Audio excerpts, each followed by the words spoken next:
My wife vanished on my birthday. No call, no message, just silence.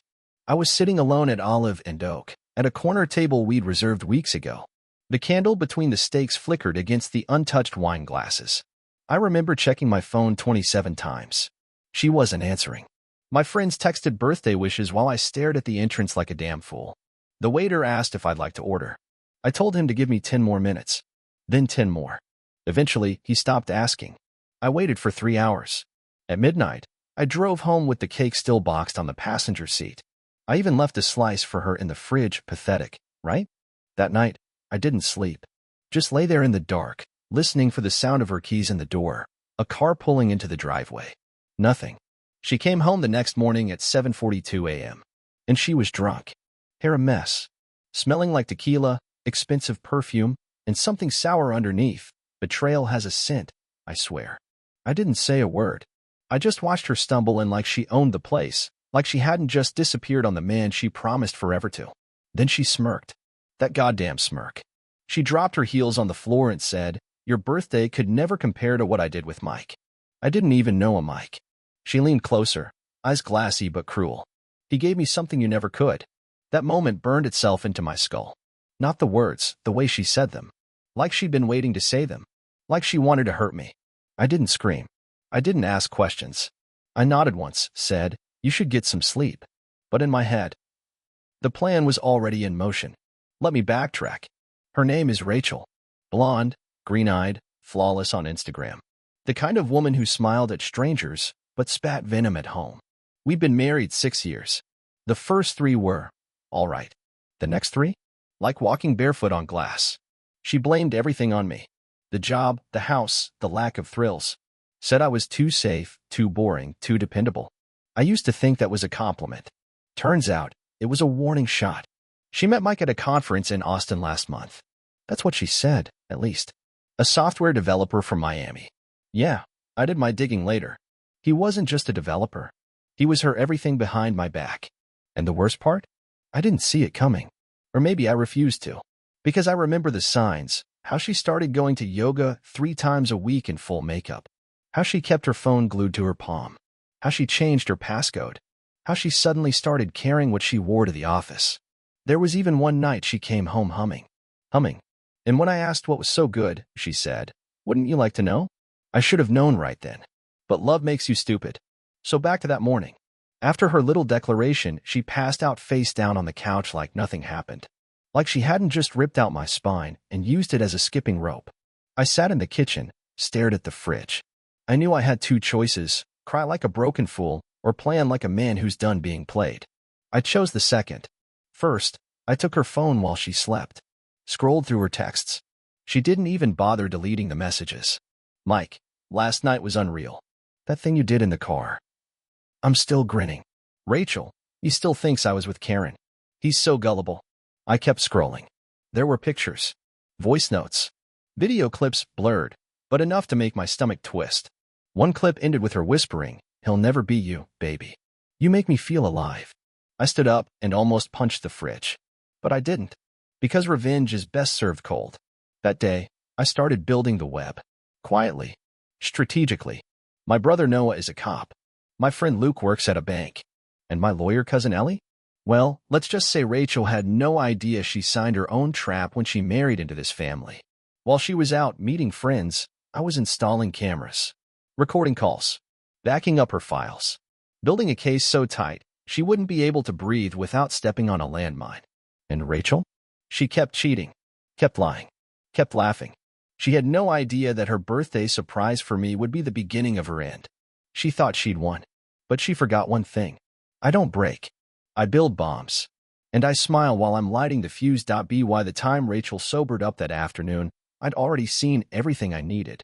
Every message, every dirty emoji, every lie she fed me while she was wrapped around another man. She came into the kitchen, rubbing her temples, acting like I was the problem for letting her drink too much. She had the nerve to say, "Why are you looking at me like that? You knew I'd be out late." I didn't respond.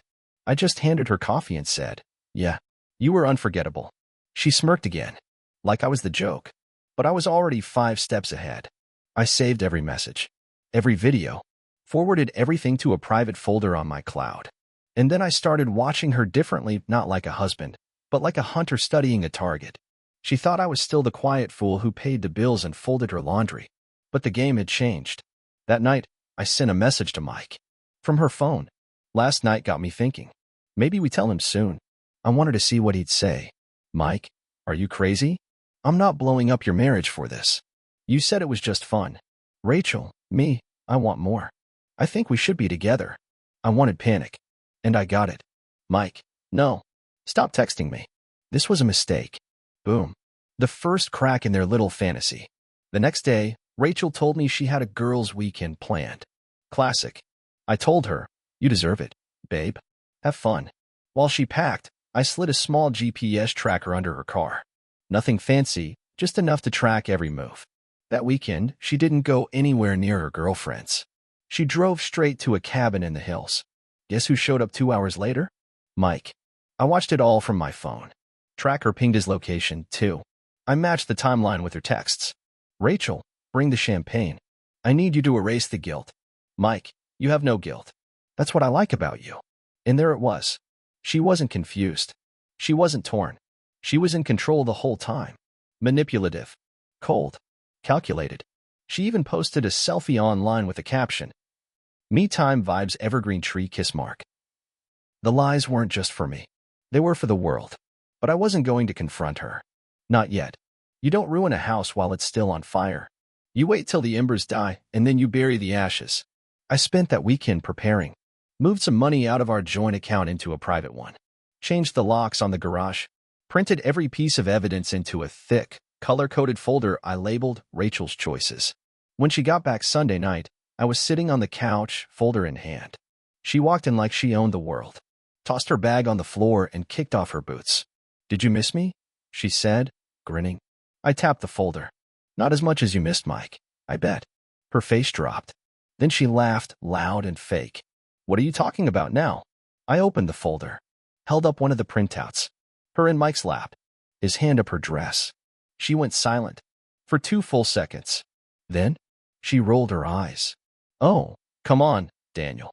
It's not like I murdered someone. Grow up. I just stared. I wasn't looking at my wife anymore. I was looking at a stranger who had worn her face. You think this is funny? I asked. She scoffed. You were boring. He made me feel alive. I nodded. Slowly. And now you're going to feel everything else. She laughed again. What does that mean? I stood up. Handed her the folder. That means I've got copies. That means the house is no longer half yours. And it means Mike's going to be getting a visit from someone he won't forget. Her smirk finally vanished. She tried to laugh it off. That same arrogant smirk flickered back onto her lips like she thought I was bluffing, like I was still the same quiet guy who would fold and forgive. But something in my eyes must have unnerved her, because for the first time in months, Rachel took a step back. Daniel, don't be dramatic, she said, clutching the folder like it was a grocery list and not a record of every time she spat on our marriage. Dramatic. I repeated, calmly. You disappeared on my birthday to let another man do things to you in a cabin in the woods, and I'm the one being dramatic? She didn't have a comeback. Just silence. I walked over to the table where I'd left a second copy of everything. Emails. GPS data. Photos.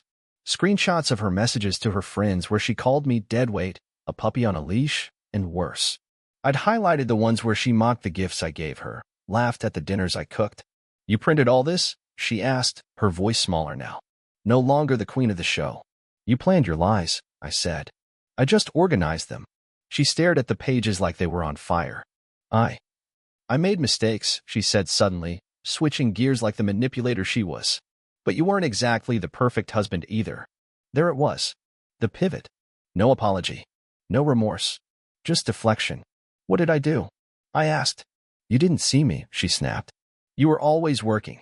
You didn't notice when I wore new lingerie, when I tried to be exciting. You mean the lingerie I found stuffed in the bottom of your purse last month? The one with his initials on the receipt. That shut her up. She folded her arms and looked away. You're being cruel. No, Rachel. You were cruel. I'm just being thorough. I didn't shout. I didn't slam doors. But every word I said landed like a hammer. I had crossed a line internally, the one between pain and purpose. I wasn't the heartbroken husband anymore.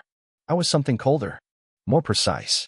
I want you out of the house by Friday, I said. Her jaw dropped. You're serious? I nodded. I've already spoken to a lawyer. The prenup gives me full ownership of the house if infidelity is proven.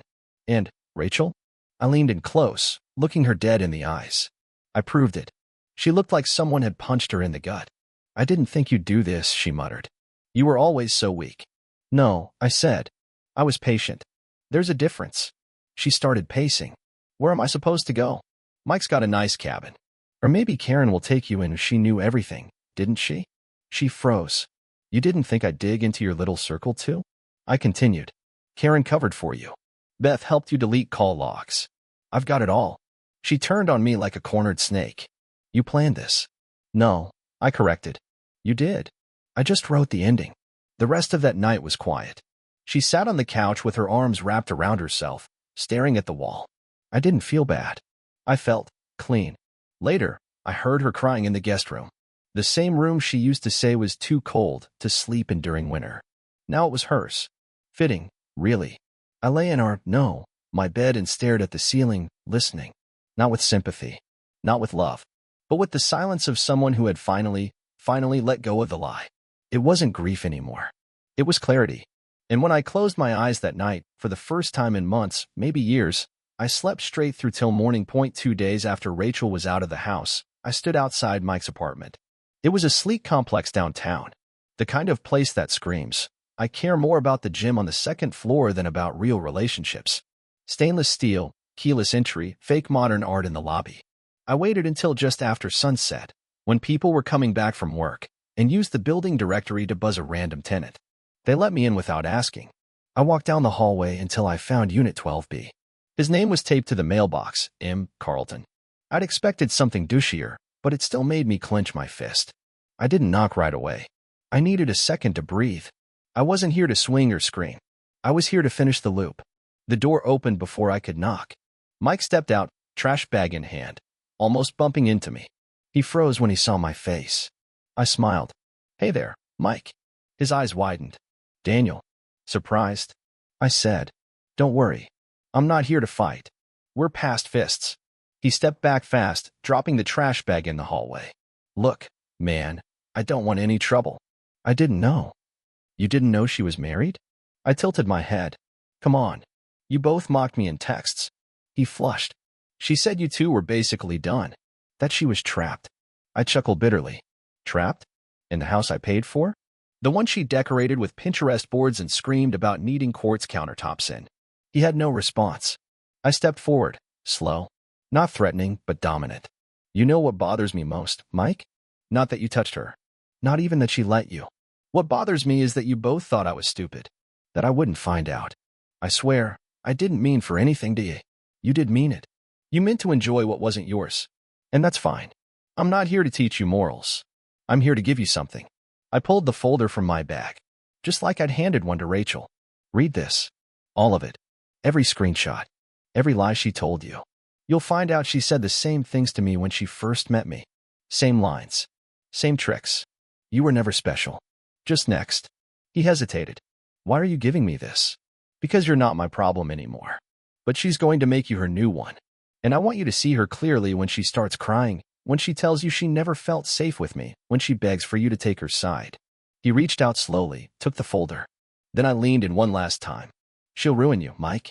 And you won't even see it until you're alone, broke, and staring at an empty side of the bed that still smells like her shampoo. Don't say I didn't warn you. I turned and walked down the hallway. He didn't say a word. And I didn't care if he read a single page. That visit wasn't for him. It was for me. Because I was tired of carrying their filth in my chest. I'd done the crying, the raging, the insomnia. Now I wanted release. I wanted space, not just from Rachel, but from the version of me who put up with her cruelty, her gaslighting, her smug superiority. As I exited the building and stepped into the cool air, I felt lighter. Free, almost. And then, just as I reached my car, my phone buzzed. Unknown number. I picked it up. The voice on the other end said, You don't know me, but you need to hear this. Rachel's not done. You don't know me, but you need to hear this. Rachel's not done. I froze by my car door. The voice was low, tense. Male. Young, maybe late 20s. My grip tightened around the phone. Who is this? I asked, already bracing for another curveball.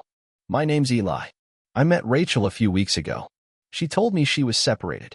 Said her husband was emotionally distant. That he didn't care. That you were, he hesitated, cruel. Controlling. My stomach twisted. How did you get my number? She left her tablet at my place. I found your name in her shared drive. I didn't want to get involved, but she's using people, man. Playing us. I got in the car and sat in silence for a second, heart pounding with a familiar mix of rage and disbelief. Eli, I said slowly, tell me everything. He sighed, like he'd been holding it in for days. She showed up at my friend's bar. Said she needed to feel like a woman again. We talked. She was charming. Funny. We started texting. Hooked up twice. Then she started acting possessive. She wanted to know where I was every hour. Who I talked to. I backed off. She said you were abusive, Daniel, he added after a pause. That she had bruises from you grabbing her arm. I laughed, bitterly. Of course she did. There were never any bruises. The only things I ever grabbed were her empty wine glasses and her lies. But that was Rachel. When the walls closed in, she lit fires in other rooms and screamed, look over there. She told me she filed for divorce, Eli continued. Even showed me fake papers. Then I saw her name still tagged on your mailbox downtown. That's when I knew something was off. I shook my head. You're not the first. You won't be the last. I'm sorry, man, he said. I didn't mean to be part of anything shady. You didn't know, I replied. She's a professional. We hung up after a few minutes. He sent me the fake divorce papers. I recognized the signature forged, just like everything else she touched. Rachel wasn't just a liar. She was an artist. She painted herself into everyone's heart like a masterpiece of pain and fragility. Then once they cared, she'd start peeling pieces off of them, one lie at a time. I stared at my reflection in the rearview mirror. I didn't look shocked. Not anymore. I looked like a man watching the final cracks in a collapsing building, sad, but not surprised. I didn't call her. I didn't confront her. I knew what she'd say. He's just some psycho I dated for a minute. He's jealous. You're overreacting, Daniel. Again. Same script. Different scene. Instead, I called Ellie, my cousin, the lawyer. I want it airtight, I told her. Restraining order, emergency motion to secure assets. She's dangerous. Ellie didn't even ask for details. She'd seen enough already. That night, I packed everything Rachel ever gave me into a box. Photos. Notes. Her old perfume bottle. Even the ring I bought with 3 months' salary. I drove it out to the lake, tossed the whole thing into the water, and watched it sink. Let her memories drown. Let the fish choke on her apologies. And just as I turned to leave, headlights flared in the distance. A car. I knew that shape. Rachel. She stepped out, barefoot in a cocktail dress, mascara smudged, screaming across the wind. You're throwing away us, she cried. After everything? I didn't answer. I just looked at her. You think Mike's better? She shouted. You think you're so noble? He blocked me. He didn't even care. I said nothing. She staggered forward, sobbing now. I didn't mean to hurt you, Daniel. I didn't. I was scared. You were always so cold. That was rich. I learned it from you, I said quietly. Now I use it better. The next morning, my lawyer called me at 9:13 a.m. sharp. Daniel, Ellie said, she filed first thing this morning. She's going to try and beat you to court. I wasn't surprised. Rachel never played fair, she played fast. And filing first? That was part of her performance. She wanted to paint herself as the victim, the poor betrayed wife, the one trying to escape. Ellie continued, she's claiming emotional neglect. Said you were manipulative, volatile, and had a pattern of verbal abuse. I laughed out loud. She's really going all in. Uh-huh. Yeah, Ellie replied. She submitted screenshots. Selective ones, clearly edited, made it look like you were threatening her. Fortunately, we have the originals. We're counterfiling for malicious defamation and fraud. It didn't stop there. Over the next 2 days, I got calls from mutual friends, or should I say, her friends, people we used to have over for game nights and barbecues. Hey man, Rachel's saying you hit her, one of them whispered. She posted something online about emotional trauma, another added. She told everyone you were obsessed with her and tracking her car. Of course she did. The GPS tracker I placed had already been removed. She must have found it. And instead of being afraid, she used it, twisted it into her victim narrative. Then she made a post on Instagram. A selfie, looking tearful, with the caption, Sometimes the ones who smile the most are the ones surviving the most pain. Broken heart, hashtag healing, hashtag freedom, hashtag final line. Hundreds of likes. Dozens of comments calling her brave. And just like that, Rachel the Snake was reborn as Rachel the Survivor. But what they didn't know, I had the receipts. All of them. Ellie and I compiled the full timeline. GPS logs. Messages between her and Mike. Videos from the cabin. Voice recordings of her threatening me during arguments. The phone call from Eli. Photos of her with the other man. Timestamped to the very night she claimed she was scared for her safety. I wasn't just defending myself anymore. I was building a weapon. And Rachel, she had no idea what was coming. Then the court date arrived. She walked in wearing white. White. I had to suppress a laugh. Her lawyer stood beside her, a sleek-looking woman in red lipstick and high heels, flipping through a folder like she was holding the 10 Commandments. They looked smug, calm, confident. Then Ellie walked in, all business. Black suit. Cold eyes. She dropped 2 thick binders onto the table like they were loaded with bricks. When Rachel saw the footage, the real footage, her face changed. She blinked once, twice, then clenched her jaw. I saw it, that flicker of panic behind her eyes. It was over. We didn't even make it to full trial. Her team asked for a settlement. We countered with full asset division in my favor, citing adultery, fraud, and defamation. She fought it for 3 days. Then her lawyer pulled her aside, whispered something, and Rachel signed.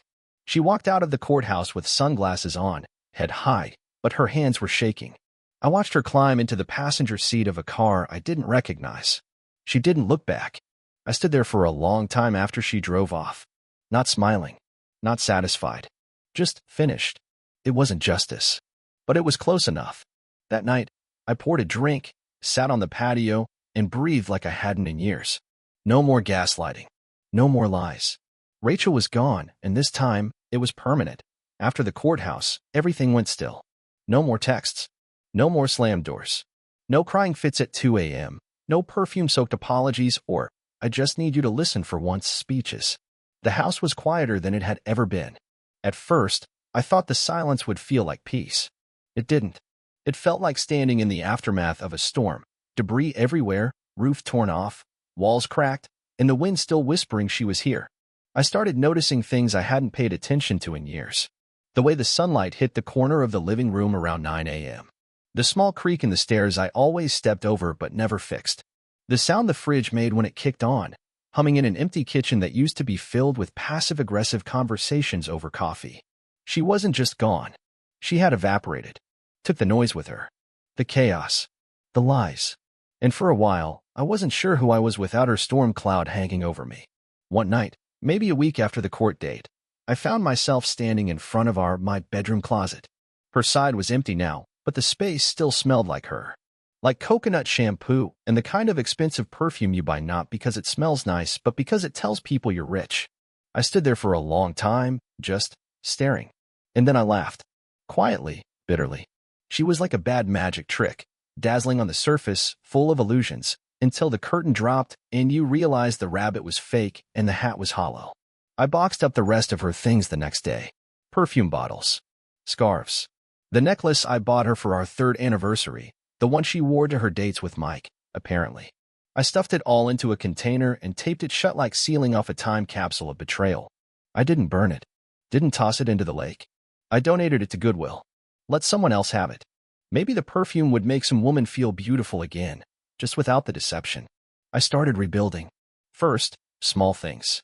Got a dog, a rescue mutt named Diesel. Half German Shepherd, half who knows what. Loyal in a way Rachel never was. He follows me from room to room like he's afraid I'll vanish if he blinks. Then I repainted the bedroom. Ripped out the soft gray walls she picked. What with deep navy. Strong, clean, unapologetic. I deleted all our photos. All except one. It's not framed. It's not even on display. It's buried in a hard drive, deep in a folder labeled old stuff. We're smiling in it. I keep it not because I miss her, but because I need the reminder. Even monsters can wear perfect smiles. I started going out again. Not to bars. I'd had enough of casual love. But I joined a hiking group. Met people. Laughed for real, for the first time in years. There was a woman named Taylor who reminded me what kindness looked like. We talked, slowly, over weeks. I didn't rush it. I wasn't looking to replace anyone, just to remember I still had something in me worth sharing. I never told her about Rachel. Not all of it. Not yet. Some ghosts don't belong in new chapters. They stay locked in old ones, where they can't stain the pages ahead. One night, Diesel curled up at my feet while I sat on the porch with a beer. The sky was clear, the kind of blue-black that feels endless. I closed my eyes. No more lies. No more screaming. No more smirks. Just silence. And for the first time, it actually felt like peace. People say betrayal teaches you about others. They're wrong. It teaches you about yourself. After Rachel, I learned what I could survive. Not just the betrayal, not just the nights I wanted to scream into the void or break every photo frame in the house, but the aftermath. The rebuilding. The isolation. The mornings when I woke up expecting the weight of her beside me and instead found a dented pillow and the ghost of someone I used to love. I learned how far I'd let someone drag me before I finally planted my feet. And I learned how fast I could become a stranger to myself, a man who once laughed freely, who softened at kindness, who believed love was enough. She didn't just cheat on me. She rewired me. Taught me that love, in the wrong hands, becomes a weapon, a tool for manipulation, a leash. But here's the thing. Once you survive someone like Rachel, you don't go back to being the same man. You become sharper, calmer, more aware. Not bitter. Wiser. I started journaling. Never thought I'd be the guy to do it. But there was something healing about writing it all out. Not for an audience, not for revenge, just for myself.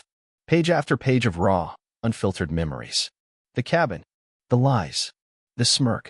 Her perfume. The way she laughed when I told her I loved her. Not that laugh you want to hear, but the one that says, her thing still believes I'm real. One night, I wrote down something I hadn't even said out loud yet.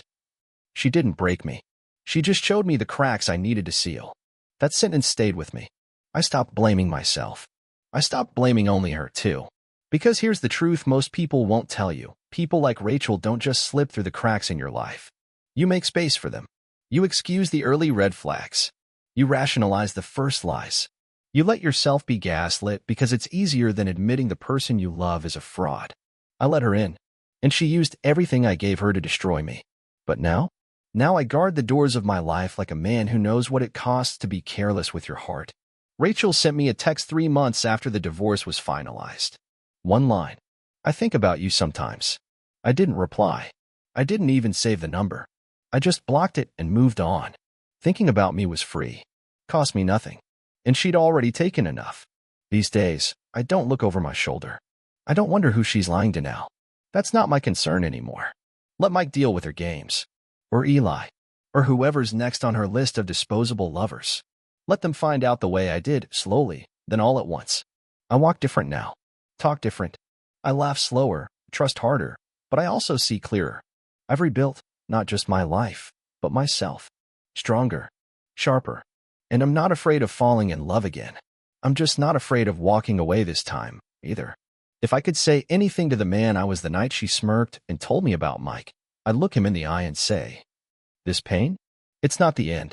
It's the clean break you needed to become someone who never settles for less than truth again. To anyone reading this, going through the same kind of hell, listen carefully. Don't chase the people who run from your loyalty. Don't beg the ones who weaponize your kindness. And when the smirk comes, that cruel, mocking smile they wear when they think they've won, smile back. Then walk away. And never look over your shoulder again. Because freedom doesn't always feel like fireworks. Sometimes, it feels like silence. And that's enough. That's more than enough. That's peace.